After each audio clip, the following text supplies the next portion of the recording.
Okay, so here's a really messed up story for you. My sister went and got married, which is cool. Couldn't believe somebody would marry her, but they did. His name is John.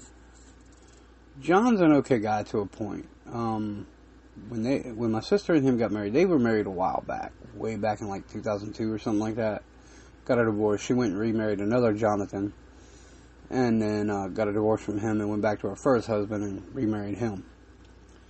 While they were living together at John's dad's house, John's dad, his name is Tommy, is what I'm going to call him.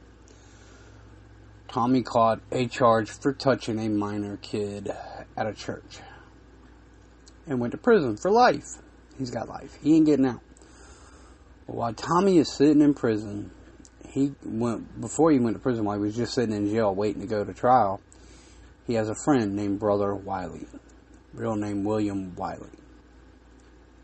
So Mr. Wiley had power of attorney over Tommy's bank account and stuff like that, and was not giving him the money. Kept lying, saying he was saving the money up to get him an attorney to help fight his case.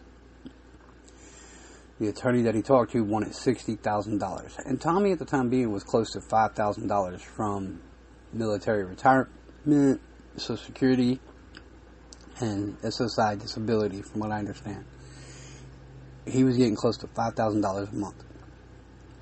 After 3 or 4 months of not getting a dime from Brother Wiley, and the reason why this man's called Brother Wiley, Mr. Wiley and Tommy, who was also known as Brother Tommy, were members of a church, a local church.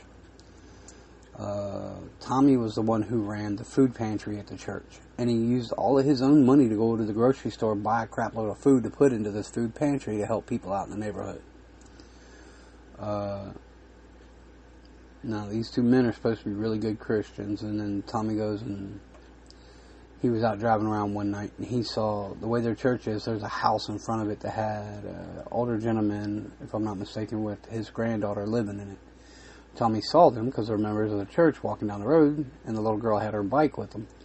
So he pulled over and he offered to give them a ride back home so they didn't have to walk the whole way home. And the little girl goes, Brother Tommy, do you got any cookies in the pantry? Tommy said, yeah, I got some cookies. Come and get some. So when he drops him off, the little girl comes back and gets cookies, and that's when he ends up groping the little girl. I read all the paperwork on it. And it's kind of messed up. But anyway, Tommy got prison. He's gone for life. Brother Wiley's got this power of attorney.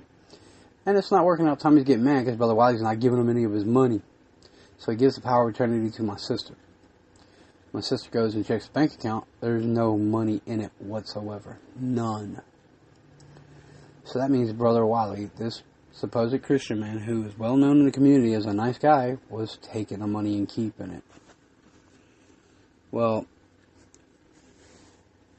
my sister decided not to send Tommy as much money as he wanted while he was in prison, and my brother-in-law, John, was having some issues with people threatening him and wanting to fight him over what his dad did. And people were starting to accuse him, are you going to be just like your dad and be a child molester also? So that was causing fights too. And Tiffany and John decided, you know what, I'm done with all this crap. They end up moving. When they moved, they gave me a house sitting agreement and a rental agreement to sit at the house and watch the house. So that way nobody would come in there and destroy it and rip out the copper or something like that. So I'm sitting at the house and I'm living at the house with no problems. And then one day this older man, I don't know who he was at the time being, comes up the door, knocking on the door and goes, hey, yeah, this is my house. Y'all need to get out. What? I ain't got to move. What are you talking about? It was Brother Wiley telling me that he had a new power of attorney and that he owns a house. And I'm like, yeah, where's it at? Let me see it. He wouldn't show it. And he kept threatening me that he was going to forcefully remove me from the house. Then, that was in September, I think, 2 years ago. And then, all of a sudden, about a month and a half, 2 months later, he shows up again doing the same thing, but he brought some friend with me, and he lied to me and told me his friend was a detective, a police detective for the local police department. His friend was not a police detective. I snapped a picture of him. And the cops that did show up said, I don't know him. I'm like, well, he's the one claiming to be a cop. So, yeah, we need to find out what's going on here. So he ended up filing unlawful detainer, illegal residence type thing, eviction on us. And I go to court for it, and I got all this paper to prove that I'm supposed to be in the house. That was legal. And the day before the court date, 4 guys show up at the house threatening to bodily harm me and my mom, who was also in the house, who is completely handicapped in an electric wheelchair. They threatened to hurt us if we didn't hurry up and remove ourselves from the house. I had no choice but to go to the courtroom the next day and tell them, don't worry about it, give me 2 weeks, I'll be out of the house. I've got my mom going into a nursing facility, she's going into a nursing home, and I will move out. Just give me 2 weeks.